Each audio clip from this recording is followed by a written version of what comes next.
Death Stranding is a game that I've been fascinated by for a long time, and though it took me a lot longer than I expected to finish, I can confidently say it is a weirdly engaging time.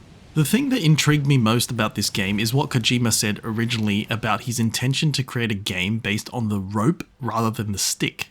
It's called a lance. Hello? The quote itself, at least to me, was what I'd compare to the stick versus carrot metaphor.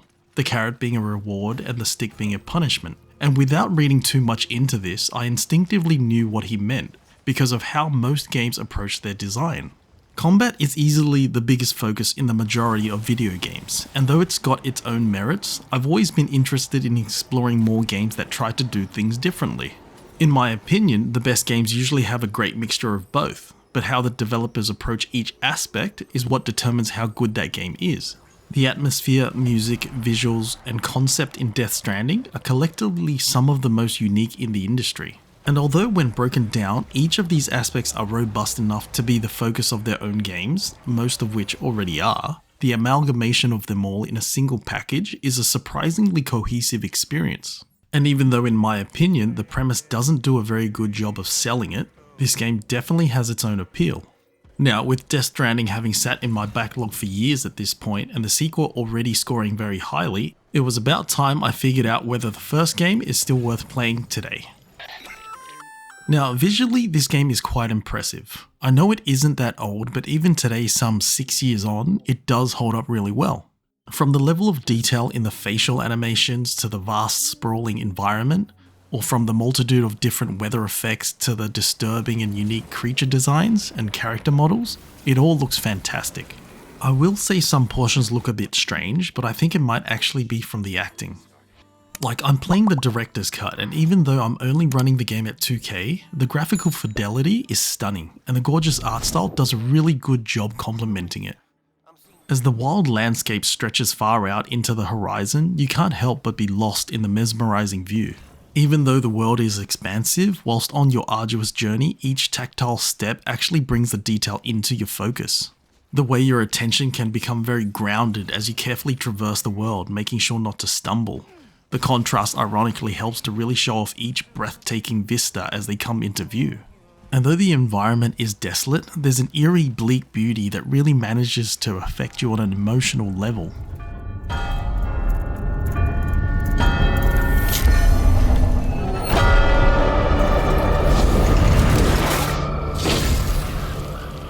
When it comes to the art style, I personally found it to be exceptional. Like, there's a really stylized world here, and the level of detail present in each character is quite unique. Each of the main characters carry with them a style all their own, yet they also manage to fit really well into the world at large. The super techie post-apocalyptic future also feels consistently unique in its own right, whilst clearly borrowing ideas and designs from other genres and media. And the environment is another element that needs to be mentioned. Whether you're slowly climbing up a snow-capped mountain, or sneaking through a BT-infested marshy swamp, or trudging through weather-ravaged rocky terrain, the visual splendor is amazing. And when it's combined with that music, it really just completes the experience. Don't be so serious.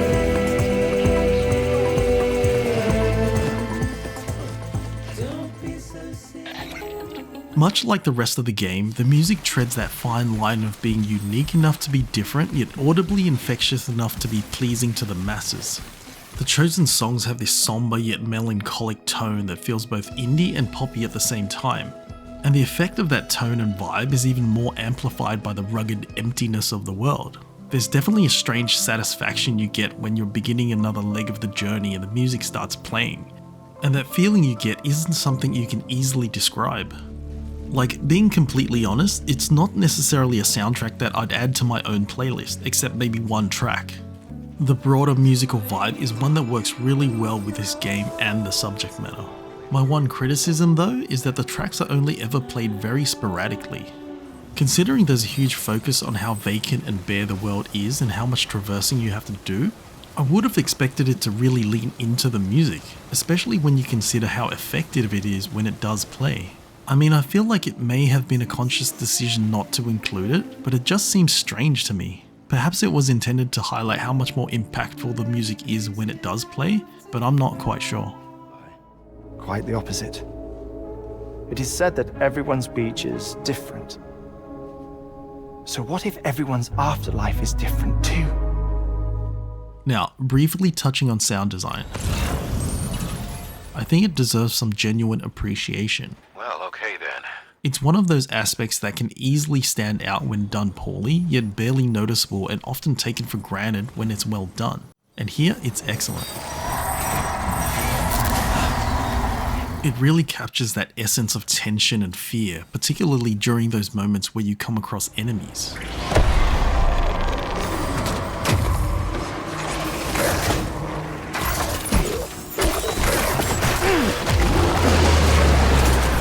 For example, when you're trying to sneak past some BTs and it suddenly kicks in, and there's this gripping moment of apprehension that shocks you into attention.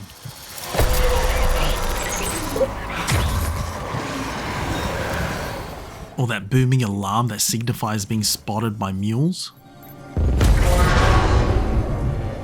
The excitement is thrilling when you have to decide whether to flee or fight.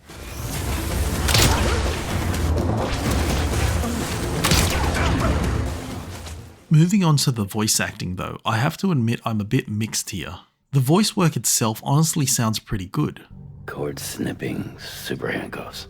As you'd expect from actors like Norman Reedus and Troy Baker, who all do an excellent job. The name's Higgs. My issue though isn't actually with the voice acting itself, but rather the way it's used.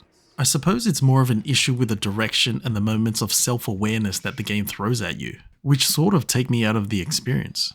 I mean, these can be done well, and I respect that the game knows what it is. But at the same time, it can just feel awkward with the fourth wall breaking, like the random thumbs up or winking. Every time it happens, I just can't help but laugh, especially when the game throws it right in between these really serious moments. On balance though, I'd say it's fine. Right in the face.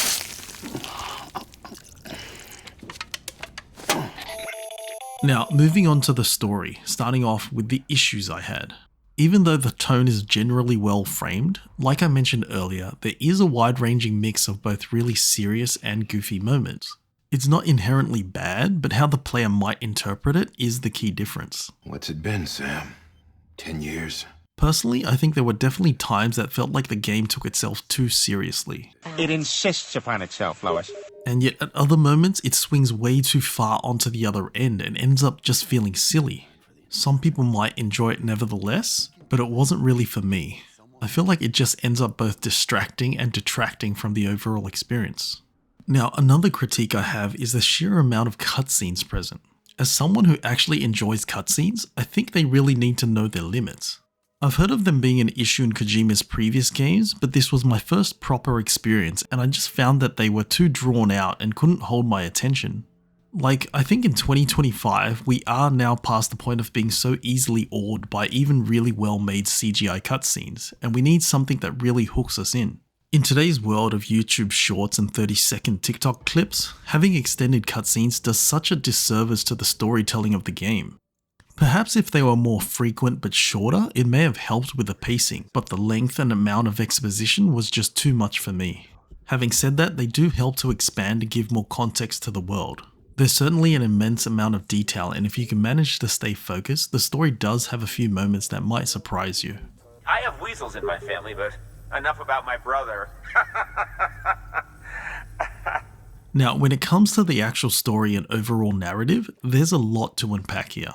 Death Stranding isn't the first game to deal with themes of death and grief, perseverance, or the human experience. It is, however, the first game to address these themes in this way.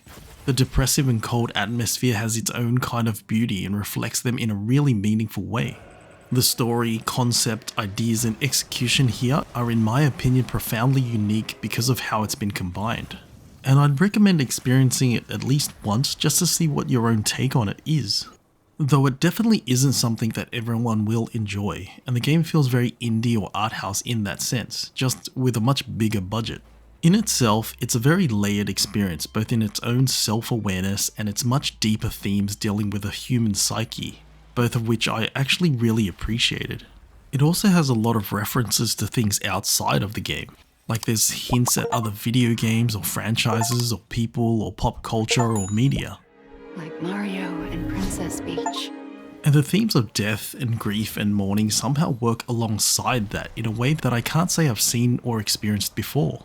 And it's all tied together compellingly enough that the player likely feels the urge to continue the mission. The way the gameplay loop connects with the story is another facet that is surprisingly engaging, yet offers both enough variety and agency for the player to feel like the world is very open and interesting. What matters is that we're going to finish your mother's work and rebuild America as she intended. That's the reason Bridges exists. Now, gameplay. It is quite literally a game about making deliveries, but that explanation is very reductive. I mean, there's actually a lot more here. Like, Kojima obviously understands the intricacies of video game mechanics and what amounts to an engaging experience. And whilst each element here is reminiscent of other games and mechanics, he's built something both unique and appealing.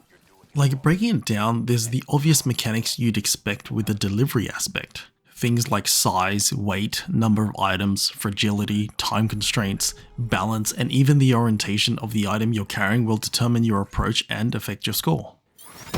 When you're actually out and about, you also need to pay attention. You need to be precise and focus on ensuring each step you take is stable, being mindful of sheer cliffs and deep chasms alike.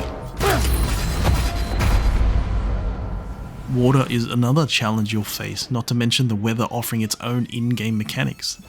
I mean, even though you are just technically making deliveries, the experience is surprisingly cathartic and cozy. One that scratches an itch that I didn't know I had. The gameplay reminds me of games like Mud Runner or Euro Truck Simulator or Stardew Valley. And something that I didn't expect is the weirdly profound impact it had on my day-to-day life. As in, it's changed my perception of the menial tasks that one goes through daily.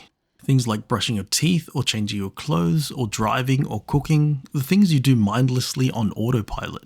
Because after playing Death Stranding, I realized that these little mundane actions we go through every day are also part of this human experience. Look, I'm not saying it's changed my life, but it has definitely added a level of appreciation that surprised me. Especially because I used to think of them as a means to an end, something that was necessary but always took up time when I could be doing something else. But I realized that the quote of it being about the journey, not the destination, has never been more true here. But I digress, this game isn't that one-dimensional.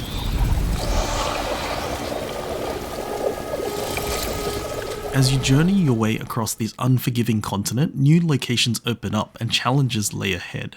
But the rocky road isn't your only obstacle, because enemies abound along the way and you need to either face them or flee. The first is your run-of-the-mill human enemy called mules, who are looking to steal your cargo, and though they come in a few varieties, they're mostly the same. Now, you do have the option to sneak around them or even run right past them. But if you're caught or choose to fight, you do have a variety of weapons at your disposal. As you progress, new types and strength levels become available, giving you more options. The game does encourage a non-lethal approach due to story reasons, but it does leave the choice up to you. You do of course have to deal with the consequences of your decision though. Personally, I found these guys to be more fun to fight, but they definitely don't offer the same level of challenge as the other variety. The second enemy type are called BTs. The same basic concept applies, but you do have to be careful in your approach. Because BTs are these semi-invisible ghost-like creatures, and though you can take them out in a manner similar to mules, if they manage to swarm you, they will also trigger something more akin to an arena. One where you're kinda locked in and have to face off against a much larger foe, kinda like a mini-boss. The catch though is that the ammo is made from your own blood. Yeah, it's weird, but in a good way. Now, mechanically, you're basically using the same weapons anyway, so it's not a huge change, but you do need to make sure you carry different ammo types, which means that you need to be conscious of what equipment you bring each time you head out. To be fair, the game doesn't punish you too hard if you decide to take any risks, but it is a factor and does make each leg of your trip more interesting. I should also mention that I found some of the movement and controls to be very restrictive and clunky during these combat sequences, and I get that this was by design, but it was still annoying. And I often found triggering these fights to be a more efficient approach. Now, before I get to the last gameplay mechanic, I will say the game does a great job of teaching its systems, mostly indirectly. It's sort of hard to explain, especially without spoilers, but I think you can really feel the experience Kojima brings and how he understands the mindset of a gamer. The best example of this is the tar belt mission near the end of the game, which just made me think, aha, they were teaching me things the whole way. I won't harp on, but it's similar to what I mentioned in my God of War video, in that it does a good job teaching the player. Anyway, on to the main mechanic, the multiplayer aspect. Anybody hear me? And no, don't worry, this is still a single player game. You'll actually never meet another person here. Anyone. But there is a very communal element to it. As you slog through the barren land, you can't help but notice this gloomy sense of loneliness and profound feeling of longing. There's a serene yet sad beauty to it, but the undeniable solitude is palpable. That is until you come across a sign or a ladder or a bridge or something that's been printed by another player. And by that, I mean that there are quite literally signs from other players that offer anything from ideas to warnings to suggestions or simply encouragement. You'll also come across bridges or generators or even safe houses that other people have built to aid not only themselves, but other players that they will never meet. And the bleak emptiness of the world all the more highlights this. Death Stranding is a strangely collaborative experience, especially when you're bound by the limitations of what you can carry as a single person. Thousands of miles away, but our bond still holds. The brilliance of the way the game has been built manages to come full circle when you realize that the limitations it's put on you not only means a chance for other players to help you, but the opportunity for you to help others in return. And I don't think this is a new mechanic. I might be mistaken, but I want to say Dark Souls introduced something similar, but I can't say I've played those games, so I'm not familiar. Still, I'm way more impressed by what this game has done without directly doing it. And this is one of the first games I've barely used fast travel. That's the way, Sam. The story is linear, sure, but it really makes you feel that the journey matters more than the destination. Fast travel exists, but it feels more like a bonus than a necessity. No biggie. We can always tweak the rules a bit.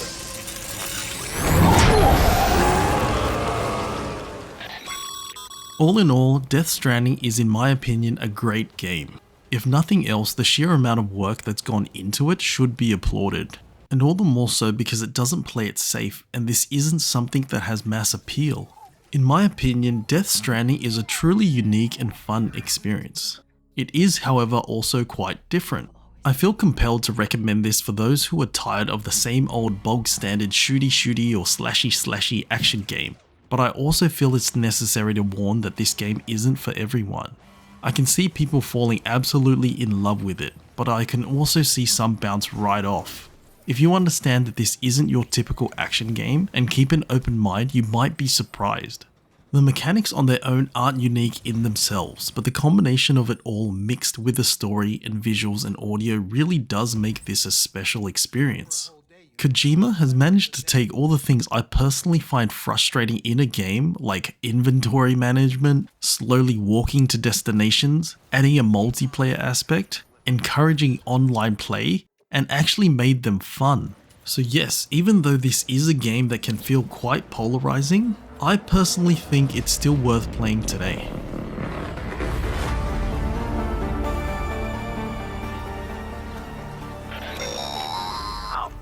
You're the only audience I've had in like 12 years. If you've managed to sit through this whole video, thank you so much for watching. Be sure to let me know what else you'd like to see in the comments. Hopefully, I'll catch you in the next one.